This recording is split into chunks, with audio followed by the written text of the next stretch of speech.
Hello everyone, कैसे हैं आप लोग? होपफुली अच्छे होंगे। और मैं आपको बता दूं, मैं भी अच्छा हूं। अभी हमारा एडवांस टेक्स्ट और टीसीएस बचा हुआ है, तो आज की क्लास में बेटा वो कंसेप्ट को चले करते हैं फिनिश। चलिए शुरू करते हैं।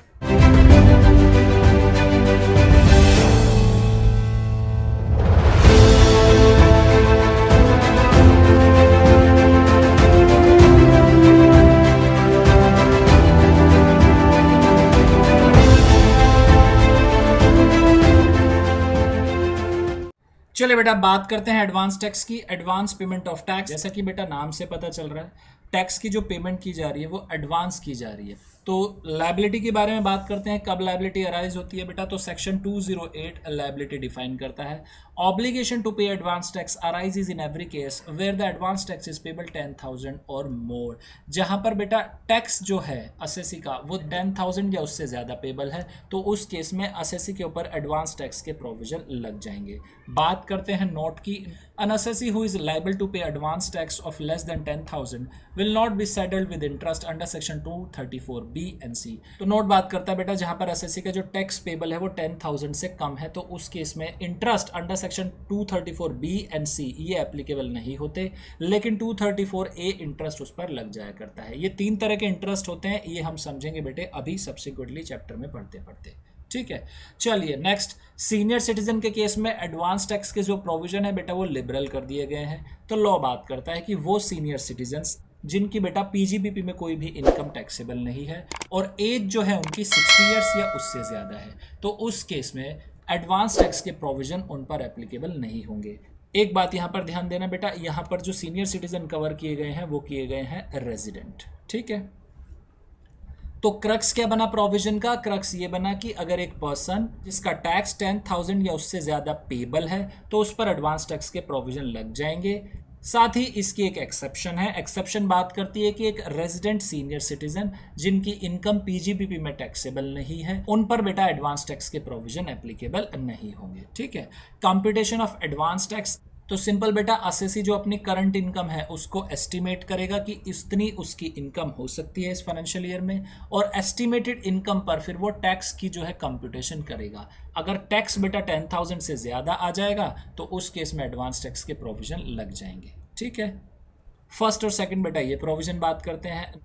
थर्ड पॉइंट बात करता है कि इन केस असेसिंग ऑफिसर को लगता है कि असेसी के ऊपर एडवांस टैक्स के प्रोविजन एप्लीकेबल हैं, तो असेसिंग ऑफिसर जो होता है बेटा एक order under section 210 sub section 3 में इशू कर देता है कि असेसी को एडवांस टैक्स की पेमेंट करनी है। नेक्स्ट पॉइंट 4 बात करता है कि जब एओ एडवांस टैक्स की कैलकुलेशन करता है असेसी की, तो उस केस में वो कौन सी इनकम जो है उसे कंसिडर करेगा। तो यहाँ पर दो इनकम के बारे में बात की गई है। फर्स्ट वो इनकम जिसकी रेगुलर असेसमेंट हो चुकी है, और दूसरी वो इनकम जो असेसी ने अपनी रिटर्न में फाइल की है। दोनों इनकम में जो भी हायर होगी वो बेटा ले ली जाती है for the computation of advance tax payable by the assessing officer. ठीक है, इसी इनकम के बेसिस पर असेसिंग ऑफिसर जो होता है बेटा एडवांस टैक्स का नोटिस भेजा करता है सेक्शन 210 सब सेक्शन 3 में। ठीक है, फिफ्थ पॉइंट बात करता है कि ये जो नोटिस है ये कब तक भेज सकता है असेसिंग ऑफिसर। तो इसका टाइम पीरियड मेंशन किया गया है, जो लास्ट डे होता है बेटा फाइनेंशियल ईयर की फरवरी का, उस डे तक एओ जो है ये नोटिस सर्व कर सकता है असेसी को। यानी अगर हम बात करें फाइनेंशियल ईयर 1920 की, तो इस केस में एओ कब तक नोटिस सर्व कर सकता है? तो यहाँ पर लॉ बात करता है 29 फरवरी 2020 तक एओ इस केस में नोटिस सर्व कर सकता है असेसी को। ठीक है, लीप ईयर है इसलिए हमने 29 फरवरी लिया, अदर देन लीप ईयर 28 फरवरी होता। ठीक है, चलिए बेटा 6 पॉइंट की बात करते हैं। तो 6 पॉइंट बात करता है कि जब एओ ने नोटिस सेंड कर दिया असेसी को, उसके बाद असेसी जो है अगर अपनी कोई रिटर्न ऑफ इनकम फाइल करता है किसी लेटर प्रीवियस ईयर की, तो इस केस में जब असेसी अपनी रिटर्न ऑफ इनकम फाइल कर रहा है तो उस इनकम के बेसिस पर अपना जो ऑर्डर है उसे अमेंड कर सकता है। ठीक है, नेक्स्ट 7 पॉइंट बात करता है कि अगर असेसी को लगता है कि जो एओ ने एस्टिमेट एडवांस टैक्स का भेजा है वो बेटा ज़्यादा भेजा है अकॉर्डिंग टू हिज एस्टिमेट, तो उस केस में असेसी जो है अपना एस्टिमेट फाइल कर सकता है एओ के साथ, करंट इनकम और उस पर जो एडवांस टैक्स बनता है वो सारी डिटेल उसमें भेज सकता है। नेक्स्ट 8 पॉइंट बात करता है कि जो एडवांस टैक्स पेबल है असेसी की एस्टिमेशन पर, अगर वो ज़्यादा है एज कंप्यूटेड बाय एओ, तो उस केस में जो एडवांस टैक्स पेड होगा बेटा वो असेसी की इनकम के एस्टिमेशन के बेस्ड पर ही होगा। नेक्स्ट 9 पॉइंट बात करता है कि इन सभी केसेस में जो टीडीएस अगर कहीं डिडक्ट हुआ है तो वो रिड्यूस किया जाएगा। नेक्स्ट बेटा नोट की बात करते हैं। No reduction of tax deductible but not deducted while computing advance tax liability. देखिए जो क्रक्स है इस प्रोविजन का वो ये बात करता है, यहाँ डिफरेंट कोर्ट के ओपिनियन के बारे में बात की गई है। सिंपल जो क्रक्स निकल के आता है वो ये आता है कि जो एक्चुअली टैक्स डिडक्टेड हो चुका है सिर्फ और सिर्फ वो रिड्यूस किया जाएगा while computing the advance tax liability, और जो एक्चुअल में टैक्स डिडक्ट नहीं हुआ है उसे रिड्यूस हम नहीं करेंगे। ठीक है, समझ आ गया बेटा। नेक्स्ट 10th पॉइंट की बात करते हैं। Amount of advance tax payable by an SSC in the financial year calculated by, कैसे कैलकुलेट किया जाएगा एडवांस टैक्स की लायबिलिटी एसएससी की। Number 1, assessee himself based on his estimation of current income, जो असेसी ने अपनी इनकम का एस्टिमेट किया है उसके बेसिस पर, या जो असेसिंग ऑफिसर ने बेटा ऑर्डर सेंड किया है अंडर सेक्शन 2110 सबसेक्शन 3 में, या अमेंडेड ऑर्डर उसने सेंड किया है अंडर सेक्शन 2110 सबसेक्शन 4 में। ठीक है, साथ ही यहाँ पर एक बात और बताई गई है कि जो नेट एग्रीकल्चर इनकम है बेटा वो भी कंसिडर की जाएगी while computing the liability of advance tax. ठीक है, बात करते हैं अब instalment of advance tax and tax due date की। तो इस केस में भी बेटा ध्यान दे तो क्वार्टरली जो होती है वो अमाउंट पेबल की जाती है और क्वार्टरली इसकी इंस्टॉलमेंट जाया करती है। बात करते हैं बेटा ड्यू डेट की। ऑन और बिफोर 15 जून, 15 जून तक या उससे पहले जो एडवांस टैक्स की लायबिलिटी की पेमेंट हो जानी चाहिए वो हो जानी चाहिए असेसी के द्वारा not less than 15% of advance tax liability. जितनी उसकी एडवांस टैक्स लायबिलिटी है कम से कम उसका 15% तक जो है पेमेंट कर देनी चाहिए असेसी को 15 जून तक। Next, on or before 15 September, not less than 45% of advance tax liability, और इसमें से बेटा वो अमाउंट रिड्यूस कर दी जाएगी जो ऑलरेडी पे कर दी गई है अर्लियर इंस्टॉलमेंट में। ठीक है, नेक्स्ट, ऑन और बिफोर 15 दिसंबर तो not less than 75% of advance tax liability. On or before 15 मार्च तो बेटा पूरी की पूरी एडवांस टैक्स लायबिलिटी की जो अमाउंट है वो पे हो जानी चाहिए। ध्यान देना बेटा ये जो प्रोविजन है वो उन असेसी पर एप्लीकेबल नहीं होते जो सेक्शन 44 एडी या सेक्शन 44 एडीए में प्रेजेंटिव इनकम के बेसिस पर अपने टैक्स पे किया करते हैं। उन असेसीज के केस में फिर क्या होगा सर, तो उन असेसीज के केस में जो डेट होती है बेटा एडवांस टैक्स की वो हुआ करती है on or before 15 March of the financial year. लेकिन यहाँ पर एक लिबरल प्रोविजन भी दिया है लॉ ने कि अगर असेसी ऑन और बिफोर 31 मार्च तक पेमेंट कर देता है तब भी ये माना जाएगा कि उसने पेमेंट कर दी है ऑन और बिफोर 15 मार्च। तो इस केस में हम कह सकते हैं कि जो ड्यू डेट है वो है बेटा ऑन और बिफोर 31 मार्च। लेकिन अगर एग्जाम में आता है तो आपको लिखना यही है कि जो ड्यू डेट है वो है on or before 15 March of the financial year. But अगर एडवांस टैक्स की payment assessee on or before 31 मार्च तक कर देता है तब भी ये ट्रीट किया जाएगा कि जो एडवांस टैक्स की पेमेंट है वो हुई है ऑन और बिफोर 15 मार्च को। ठीक है, चलिए सेक्शन 219 बात करता है कि जो एडवांस टैक्स पे कर रहा है असेसी उसका उसे मिल जाएगा क्रेडिट। ठीक है, इंटरेस्ट फॉर नॉन पेमेंट और short payment of advance tax section 234B। बात करते हैं बेटा सेक्शन 234B की। तो सेक्शन 234B बात करता है कि इन केस एक असेसी एडवांस टैक्स की पेमेंट नहीं करता या एडवांस टैक्स की तो पेमेंट की लेकिन उसने कितने की less than 90% of assess tax. जो असेस टैक्स था असेसी का उसका बस 90% तक ही उसने पेमेंट की है, तो उस केस में सेक्शन 234B के बेटा इंटरेस्ट के प्रोविजन लग जाते हैं। इंटरेस्ट का जो रेट होता है वो होता है 1% पर मंथ और पार्ट ऑफ द मंथ। और ये एप्लीकेबल कहाँ से होता है, ये एप्लीकेबल होता है बेटा 1 April following the financial year up to the date of determination of income under section 143 subsection 1, और उस डेट तक ये लगता है जिसमें डिटरमाइन हो रही है असेसी की income under section 143 subsection 1। Basically ये जो सेक्शन है बेटा ये इंटरमीडिएट लेवल का पार्ट नहीं है। प्रोविजन यहाँ पर क्या कहता है कि 1 अप्रैल से ये इंटरेस्ट लगेगा और उस डेट तक लगेगा जिस डेट में असेसी की जब स्क्रूटनी हुई है, तो स्क्रूटनी असेसमेंट में जो अमाउंट डिटरमाइन की गई है उस डेट तक इंटरेस्ट लगेगा। ठीक है, स्क्रूटनी असेसमेंट क्या होती है वो हमारे पार्ट में है ही नहीं इंटरमीडिएट लेवल में। ठीक है, तो आप इतना समझें कि 1 अप्रैल से इंटरेस्ट लगता है और किस डेट तक लगता है, उस डेट तक लगता है जहां पर इनकम डिटरमाइन की गई है अंडर सेक्शन 143 सबसेक्शन 1 में। ठीक है, इंटरेस्ट जो लगा करता है वो किस अमाउंट पे लगता है, वो लगा करता है बेटा असेस टैक्स पर। ठीक है, लेकिन अगर एसएससी ने बेटा पेमेंट कर रखी है एडवांस टैक्स की अप टू 90%, तो उस केस में जितना भी एडवांस टैक्स है वो रिड्यूस कर दिया जाता है असेस टैक्स में से, और असेस टैक्स जो बैलेंस बचता है उस पर बेटा 234B के इंटरेस्ट लग जाता है। क्वेश्चन जो अराइज होता है कि वो ये सर कि ये असेस टैक्स होता क्या है, तो समझिए बेटा, जो असेसी अपनी टोटल इनकम कंप्यूट करता है उसमें से वो रिड्यूस कर देता है 3 आइटम। पहला टीडीएस, दूसरा 89 की अगर कोई रिलीफ है वो, और तीसरा बेटा 115 जेडी के जो एएमटी का क्रेडिट मिला करता था असेसी को, वो भी यहाँ पर रिड्यूस कर दिया जाएगा। जो बैलेंस बचा वो कहलाया असेस टैक्स। लेकिन एक प्रोविजन और ध्यान देना बेटा, अगर एसएससी ने बेटा सेल्फ असेसमेंट टैक्स पे कर दिया है तो सेल्फ असेसमेंट टैक्स का भी एसएससी को क्रेडिट मिल जाता है, वो भी उसमें से रिड्यूस कर दिया जाता है असेस टैक्स की अमाउंट में से। ठीक है, समझ गए। चलिए नेक्स्ट अब बात करते हैं interest payable for deferment of advance tax section 234C। 234C के जो प्रोविजन एप्लीकेबल होते हैं बेटा, वो एप्लीकेबल होते हैं short payment of advance tax की। ठीक है, तो 234 के देखिए बेटा इंटरेस्ट कैसे लगता है। एक बार मैं आपको जो इंस्टॉलमेंट थी वो याद दिलाना चाहूँगा बेटा। हमने क्या पढ़ा था कि 15 जून तक एसएससी को बेटा कम से कम 15% अपनी एडवांस टैक्स लायबिलिटी पे कर देनी चाहिए, ये पढ़ा था। 15 सितंबर तक हमने पढ़ा था कि 45% ऑफ एडवांस टैक्स लायबिलिटी पे कर देनी चाहिए। ऐसे ही 15 दिसंबर में अप टू 75% था, और ऑन और बिफोर 15 मार्च 100% था। ठीक है, वहाँ पर हमने ये पढ़ा था एडवांस टैक्स इंस्टॉलमेंट में।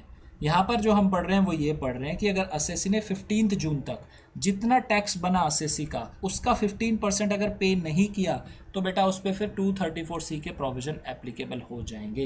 इंटरेस्ट कैसे कैलकुलेट होगा तो समझिए, 15 जून तक टोटल टैक्स का बेटा 15% किया जाएगा, उसमें से माइनस कर दिया जाएगा जो एडवांस टैक्स एसएससी ने 15 जून को पे किया है।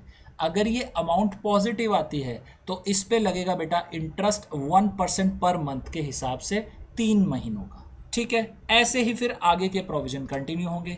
एसएससी ने जो टोटल टैक्स है उसका 45% पूरा डिपॉजिट कराया या नहीं कराया। इन केस अगर एसएससी नहीं कराता तो बेटा 234C लग जाएगा। फिर टोटल टैक्स का 45% किया जाएगा, उसमें से माइनस किया जाएगा जो एडवांस टैक्स एसएससी ने पे किया है 15 सितंबर तक।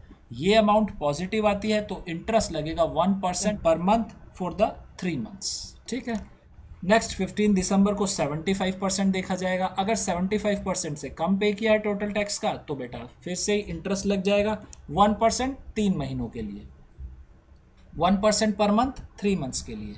और 15 मार्च को देखा जाएगा कि 100% टैक्स पे किया नहीं किया, उसमें से रिड्यूस कर दिया जाएगा एडवांस टैक्स जितना पे किया एसएससी ने 15 मार्च तक।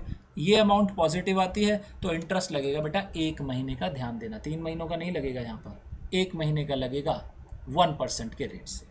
ठीक है, लॉ यहाँ पर डिफाइन करता है कि बेटा टैक्स ड्यू का मीनिंग क्या होगा। टैक्स ड्यू का सिंपल मीनिंग क्या होगा बेटा, टोटल जो टैक्स बना एसएससी का उसमें से टीडीएस रिड्यूस कर दीजिए, टीसीएस रिड्यूस कर दीजिए, और अगर कोई रिलीफ है बेटा अंडर सेक्शन 89 तो वो भी रिड्यूस कर दी जाएगी। साथ ही कोई एएमटी क्रेडिट मिला है तो वो भी रिड्यूस कर दिया जाएगा। जो बैलेंस बचा वो हो जाएगा टैक्स ड्यू। ठीक है, ये वाले जो प्रोविजन है ये बेटा उन एसएससी पर एप्लीकेबल नहीं होते जो सेक्शन 44AD या सेक्शन 44ADA में इनकम कंप्यूट किया करते हैं। उन एसएससी पर फिर कौन से प्रोविजन एप्लीकेबल होते हैं तो लॉ बात करता है 234C का जो इंटरेस्ट है 44AD या 44ADA वाले एसएससी पर एप्लीकेबल हो जाएंगे। अगर वो एसएससी ऑन और बिफोर 15 मार्च तक बेटा टैक्स जो ड्यू है रिटर्न इनकम का उसका कम डिपॉजिट कराते हैं एडवांस टैक्स में तो बेटा 234C के वहां पर प्रोविजन लग जाएंगे, और 1% पर मंथ जो है इंटरेस्ट लगेगा उस शॉर्टफॉल अमाउंट पर। ठीक है, नेक्स्ट अब बात करते हैं non applicability of the interest cases under section 234C। यानी 234C कौन कौन से ऐसे केसेस है जहां पर एप्लीकेबल नहीं होगी।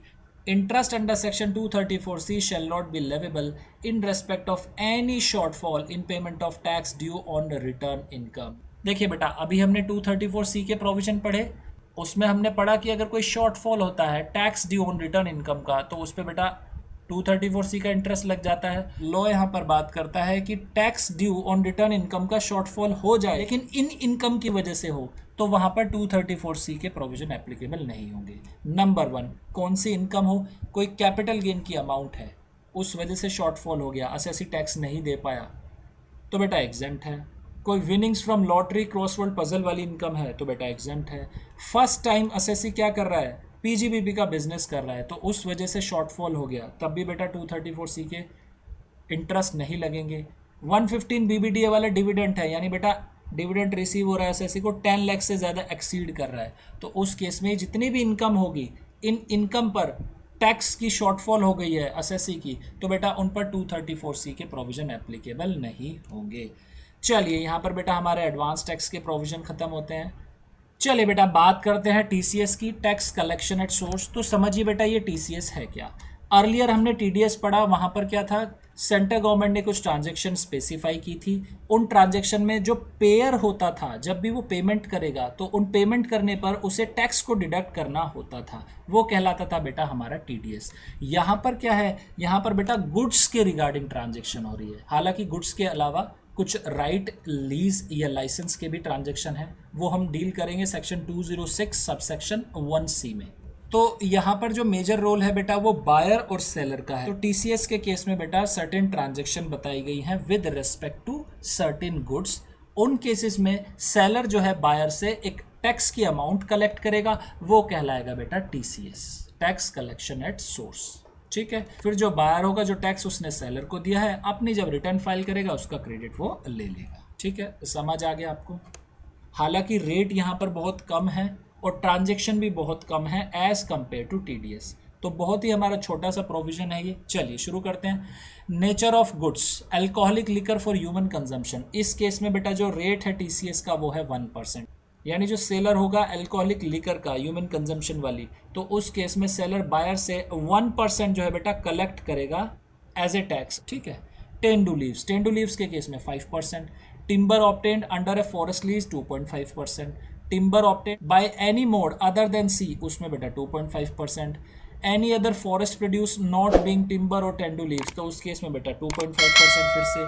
स्क्रैप के केस में 1%, मिनरल बीइंग कोल, लिग्नाइट और आयरन और, तो उस केस में भी बेटा 1%। सिंपल बेटा 3 रेट हैं, आपको याद होने चाहिए। टेंडू लीव्स के लिए 5% है, और टिम्बर से रिलेटेड जितनी भी ट्रांजैक्शन है या बेटा कोई फॉरेस्ट प्रोड्यूस वाली है तो उस केस में 2.5% है, और स्क्रैप और मिनरल्स और अल्कोहलिक लिकर ये बेटा तीनों 1%। ठीक है, साथ ही बेटा इन 7 ट्रांजैक्शन के अलावा 2 ट्रांजैक्शन और हैं, आइए उन्हें भी समझ लेते हैं। नंबर 1, अगर कोई पर्सन क्या कर रहा है, ग्रांट कर रहा है एक लीज या लाइसेंस या enters into a contract for transfer of any right or interest in any parking lot, toll plaza, mine और एक क्वेरी। देखिए, अब एक पर्सन बेटा लाइसेंस दे रहा है या लीज पर दे रहा है या कोई राइट ट्रांसफर कर रहा है, किस रिगार्डिंग, पार्किंग लॉट के रिगार्डिंग या टोल प्लाजा के रिगार्डिंग या माइन और क्वेरी के लिए, किसी दूसरे पर्सन को, टू अनदर पर्सन, और वो पर्सन कौन है, other than a public sector company.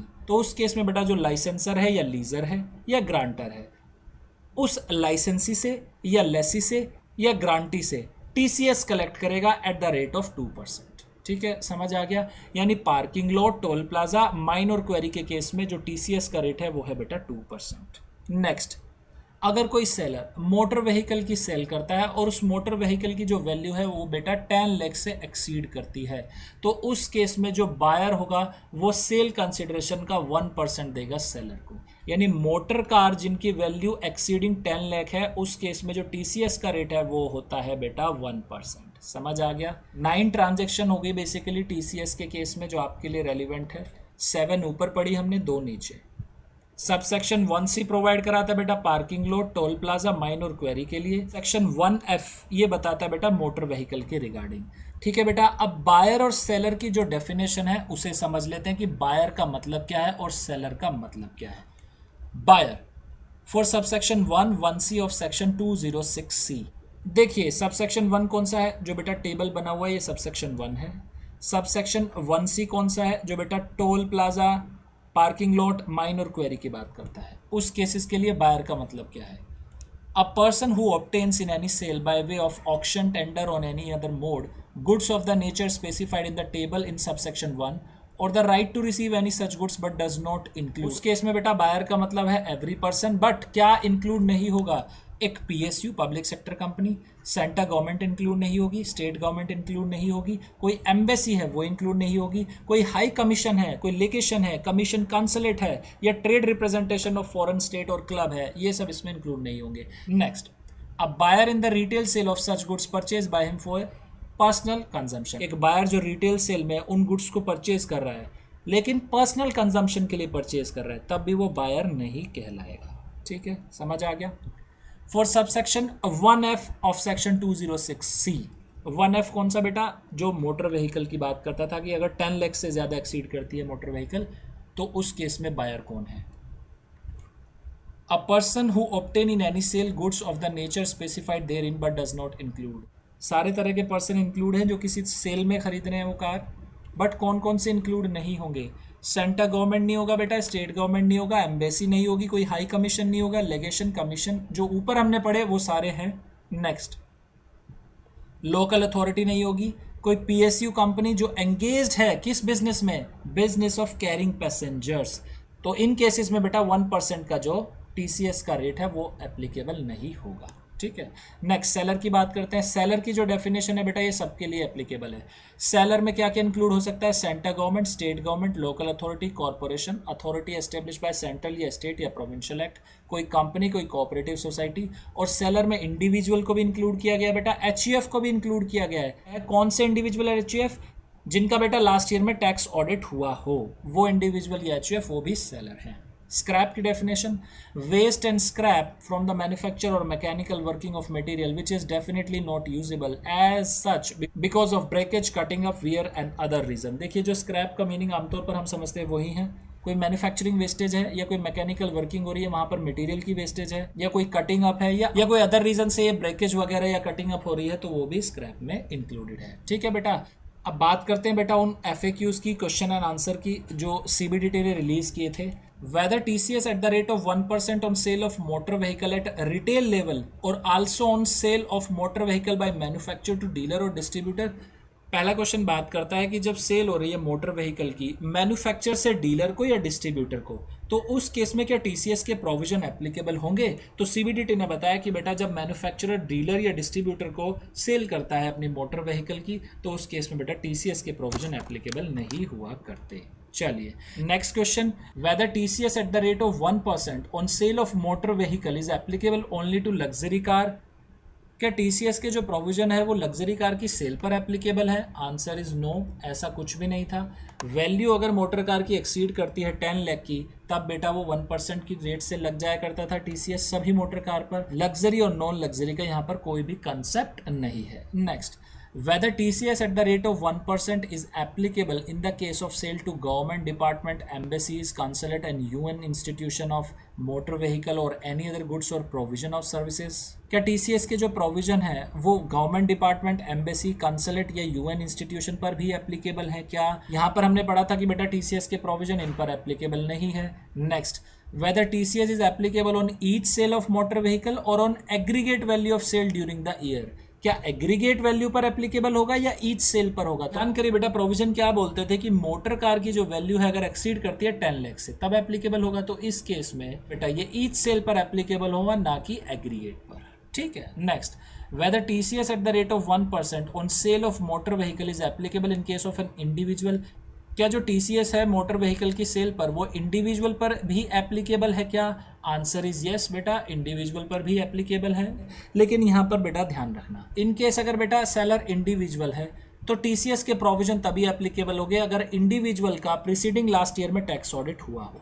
अगर बायर इंडिविजुअल है तो टैक्स ऑडिट हो या ना हो TCS के प्रोविजन उस पर एप्लीकेबल हैं, उससे 1% कलेक्ट करेगा सेलर हर हाल में। ठीक है, next, how would the provision of TCS on sale of motor vehicle be applicable in case where part of the payment is made in cash and part is made by check।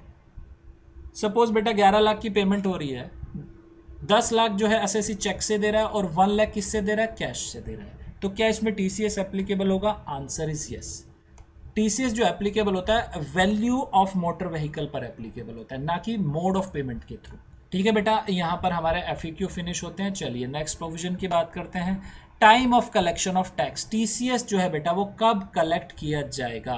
तो law यहाँ पर बात करता है कि tax should be collected at the time of debiting of the amount payable by the buyer और licensee और lessee as the case may be to his account, और at the time of receipt of such amount from the buyer or licensee or lessee as the case may be, और दोनों में जो earlier होगा तभी होगा। Next, non applicability of TCS, TCS कहाँ पर एप्लीकेबल नहीं होगा।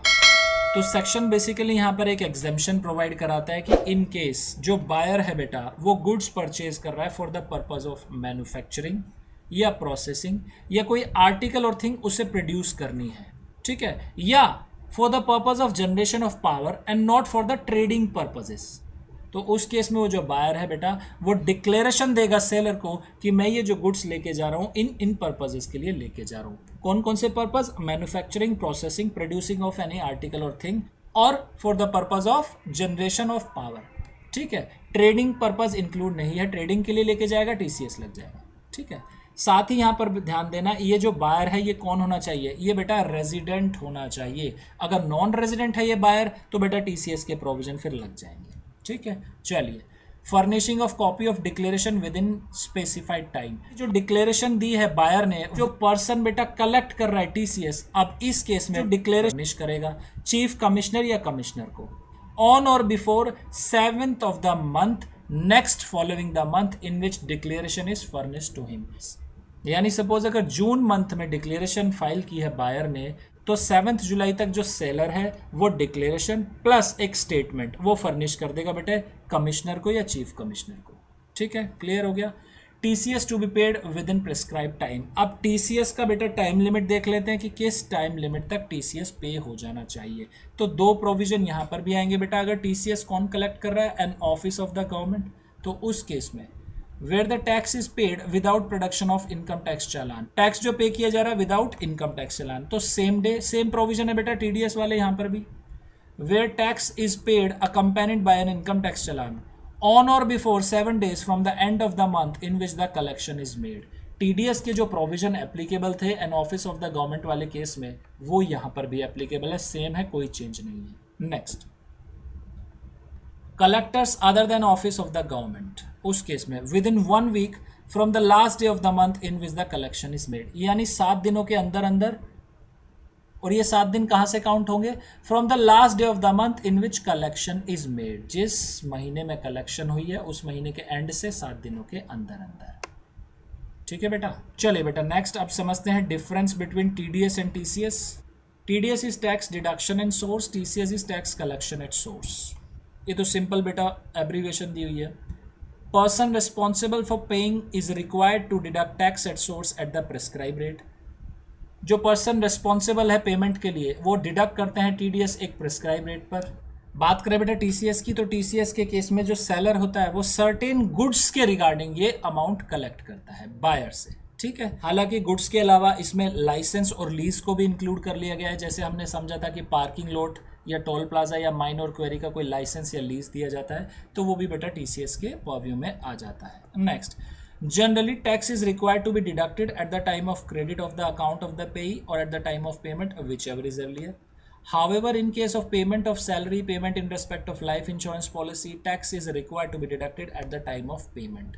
बात की गई है कि जनरली जो टीडीएस डिडक्ट होता है बेटा वो at the time of credit to the account of the payee और at the time of payment whichever is earlier, तब डिडक्ट होता है। लेकिन कुछ केसेस में ऐसा भी है कि जहाँ पर TDS eight the time of payment he deduct कर लिया जाता है। दूसरी तरफ बात करें टीसीएस की, generally tax is required to be collected at source at the time of debiting of the amount payable by the buyer of certain goods to the account of the buyer or at the time of receipt of such amount from the said buyer, whichever is earlier।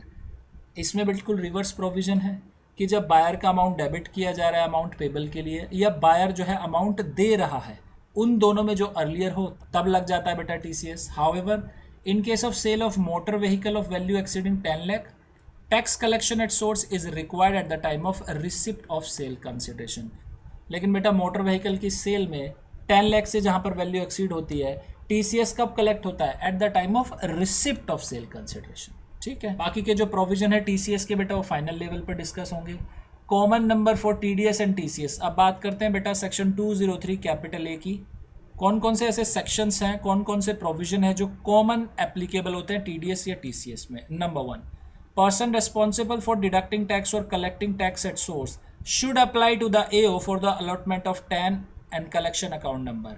जो बेटा tax deduct कर रहे हैं person या collect कर रहे हैं उन्हें एओ के पास अप्लाई करना पड़ता है 10 के लिए। 10 क्या होता है बेटा? टैक्स डिडक्शन या कलेक्शन अकाउंट नंबर हुआ करता है। ठीक है, next section 203 capital A subsection 2 enlist the document certificate return challan in which the tax deduction account number or tax collection account number or tax deduction and collection account number has to be compulsorily quoted there। देखिए section 203 ए sub section 2 define करता है कुछ documents की, certificate की, returns की या चालान की, जहां पर असेसी को अपना टैन जो है वो मैंडेटरी होता है मेंशन करना। कौन कौन से डॉक्यूमेंट्स हैं वो? Challan for payment of any sum in accordance with the section 200 or 206 subsection 3। TDS के केस में चालान 200, टीसीएस के केस में 206C सबसेक्शन 3। सर्टिफिकेट जो फर्निश करता है बेटा असेसी, टीडीएस में 203 में करता था, टीसीएस में करता है 206C सबसेक्शन 5 में। स्टेटमेंट्स प्रिपेयर एंड डिलीवर्ड और caused to be delivered in accordance with the provision of section 200 subsection 3। Statement जो प्रिपेयर किया जाता है और डिलीवर किया जाता था income tax prescribed income tax authority को, तो टीडीएस के केस में सेक्शन 200 सबसेक्शन 3 में और टीसीएस के केस में सेक्शन 206C सबसेक्शन 3 में। ठीक है, returns delivered in accordance with the provision of section 206 और सेक्शन 206C 5B। जो रिटर्न्स डिलीवर की जाती है टीडीएस में 206 और टीसीएस में बेटा 206C subsection 5B and in all other documents pertaining to such transaction as may be prescribed in the interest of revenue। और अदर डॉक्यूमेंट्स बेटा जो मेंशन किए गए हैं रूल्स के according in the interest of revenue में। ठीक है, next the requirement of obtaining and coating of tan under section 203 capital A shall not apply to such person as may be notified by central government in this behalf. तो central government के पास power है कि वो notify कर सकती है कि person या कैटेगरी ऑफ पर्सन जिन्हें 10 की रिक्वायरमेंट नहीं है। ठीक है बेटा, अब इस चैप्टर के बेटा जितने भी क्वेश्चन हैं उन्हें कंप्लीट करिए, अच्छे से करिए और चैप्टर को रिवाइज करिए। एक बार देखिए वीडियो, फिर दोबारा देखिए, ताकि आपको जो कंसेप्ट है बेटा इस चैप्टर के वो अच्छे से लर्न हो जाए, समझ आ जाए। ठीक है, तो यहाँ पर बेटा फिनिश करते हैं अपनी क्लास। तो ये थी बेटा हमारी आज की क्लास। अब आप करिए इसका रिवीजन। इन केस अगर आपको आती है कोई प्रॉब्लम तो आप हमें व्हाट्सएप या टेलीग्राम कर सकते हैं। हमारा व्हाट्सएप या टेलीग्राम नंबर है 8287377353। तो बेटा मिलते हैं नेक्स्ट क्लास में।